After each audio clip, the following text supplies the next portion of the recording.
The main reason I decided to make this video is to clear the air after the publication of the latest PMP Exam Content Outline, which will become effective from July 2026.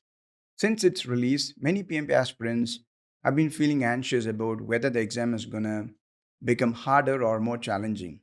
Some posts circulating on social media have also added to that anxiety. My name is Ahmed Umar. I'm a leading PMP coach and the founder of Gantt Scholar, a project management certification training company. And I'm also the creator of one of the highest rated PMP course on Udemy. In this video, I'm going to focus on the facts and make something very clear. The PMP exam is not becoming harder, it remains the same. If you don't agree with me now, watch this video till the end and you will come to the same conclusion. So let's get started. For those who are not familiar with the PMP exam content outline, the ECO, the ECO is essentially the syllabus of the PMP exam, and the PMP exam is not based on any single reference book or textbook. It is based entirely on the topics listed in the ECO. I will show you this document shortly. Every 3 to 4 years, PMI releases a revised version of the ECO. This time, the new ECO was published on 14th November 2025 and will be effective from July 2026. As of the time I'm recording this video, we still have around 7 months before the new ECO comes into effect. So there is plenty of time to take the exam before the changes take place.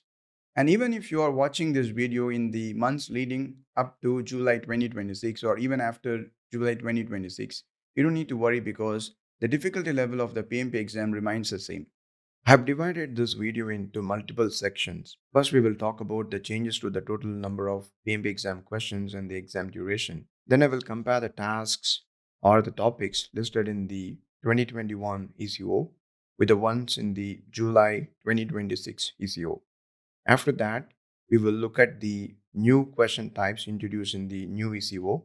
I will also explain the rationale behind why the PMP exam is not becoming more difficult. Finally, I will share some guidelines on how to prepare effectively using the new ECO. Let's begin with the total number of questions and the exam duration.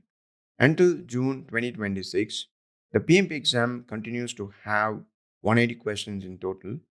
Out of these, 175 are scored questions and 5 are unscored. The scored questions determine your pass or failed result. The unscored questions are included by PMI purely to validate future exam questions. We cannot differentiate between scored and unscored questions while taking the exam, so we must treat all the 180 questions as fully scored. The good part is that even if you get the unscored questions wrong, they don't impact your final exam result. From July 2026 onwards, the new issue introduced a total of 185 questions. Out of these, 175 are still scored and 10 are unscored. The most important point here is that the number of scored questions remains exactly the same. The additional 5 questions are unscored trial questions used by PMI for validation purposes. You should still do your best to answer them, but even if you get them wrong, they will not affect your score. This means that the scoring difficulty of the exam has not changed at all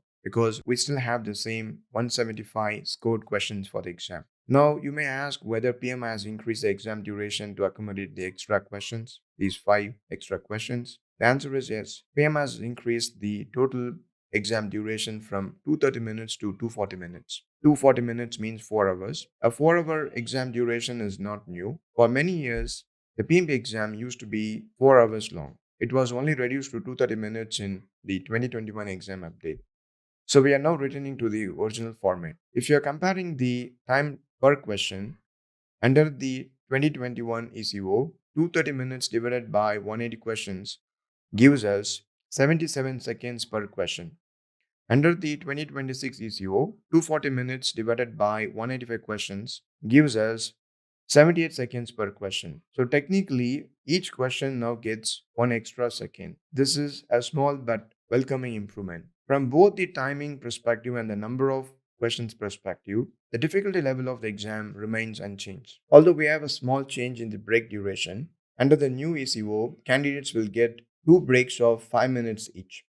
In my opinion, this affects convenience but not difficulty. Break reduction does not impact knowledge needed to pass the exam. Difficulty depends on the topics the scoring, and the question design, not based on how much time you have for the break. Of course, if you have more break, you can relax, your performance can improve, but the difference between 5 minutes and 10 minutes breaks are not that much. Also, you get two 5 minute breaks. So everything is acceptable, I would say manageable. Now let's look at the domain weightage. Even after July 2026, the three domains remains the same: people, process, and business environment. What changes is the percentage distribution of questions. The 2021 ECO had 42% of questions from people, 50% from process, and 8% from business environment. Under the July 2026 ECO, the distribution becomes 33% from people, 41% from process, and 26% from business environment. The major increase in business environment often raises questions, but the explanation is very simple.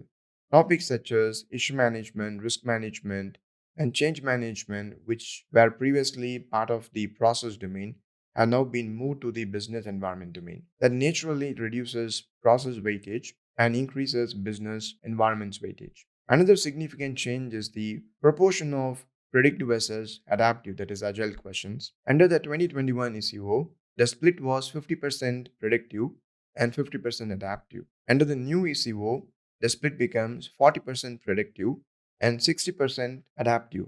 This clearly indicates that PMI is shifting the PMP exam more towards agile and hybrid ways of working. Therefore, when preparing for the exam, you need to focus more on agile and hybrid concepts. On the next segment of this video, we will compare the tasks listed in the July 2026 exam content outline with the ones in the January 2021 exam content outline. I did a comparison and I found that many tasks are repeated in both the ECOs. But before we start, let me explain what tasks are. Tasks or the responsibilities of the project manager. If you scroll through the exam con outline, you will see many topics listed as the task inside each domain: people, process, and business. So, for example, develop a common vision, manage conflicts, lead a project team, and so on. So, in both ECOs, we find a list of tasks. Now, if you compare both the ECOs, we can come to this conclusion. In total, we have 35 tasks in January 2021 ECO, but with the new ECO, the July 2026 ECO, we can find only 26 tasks. That's a good news because the number of topics has reduced and the focus is now on major key topics, which makes the exam more streamlined and better. It's not going to be very difficult for us to prepare for these concepts because we have a handful of concepts to focus on. If you look at this table, you can see the comparison between the task listed in the latest ECO and the January 2021 ECO. If you look at column A and B, these are the tasks we have in the July 2026 ECO, and you can see there are 26 tasks in total. If you refer to column D, you can find the tasks from the January 2021 ECO that are equivalent to the task in the latest ECO.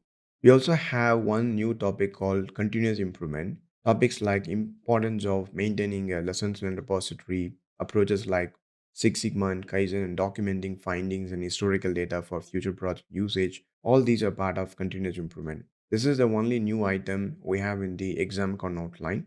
If you take topics like sustainability, it has been added into integration, and the use cases of AI has been distributed across scope management, scheduling, budgeting, and so on. So we do not need to worry much about these things. We don't have to learn anything about AI systems or how to develop algorithms. We just need to know things like AI can be used for optimizing the schedule, reducing overloading of resources, improving defect identification rates, and so on. That's all. If you see this tab here, I have listed the tasks were removed from the ECO. You can find these tasks in Jan 2021 ECO, but not in the latest July 2026 ECO. Topics like support team performance, build a team, address and remove impediments, obstacles, and blockers for the team, negotiate project agreement, engage and support virtual teams, define team ground rules, promote team performance through application of emotional intelligence, and manage project artifacts. These tasks are completely removed from the syllabus. These are example activities performed inside each task. They are also called enablers. You can see them in column D. Now, these topics are integrated into existing tasks in the latest ECO. So they're not eliminated, but their weightage or importance have been reduced and they were integrated into other major tasks. That's why we have lost many standalone tasks from the people domain. If you see, 7 tasks were removed from people domain, which explains why the weightage of the people domain came down. The weightage of the business environment domain increased because some topics from the process domain have been moved to the business environment domain. Let me show you those topics. For example, manage and control change, impediments and issue management, and risk management. These major topics are now part of the business environment domain.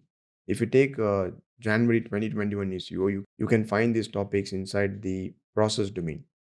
This explains why the weightage of the process domain has reduced and the weightage of business environment domain has increased. So don't worry, we don't have any new topics inside the business environment. It's just the same topic from process domain have been moved to the business environment domain. So there's no increase in the challenge level of the exam from a content perspective. Now let's talk about the new question types. We still have multiple choice questions, multiple response questions, and drag and drop questions.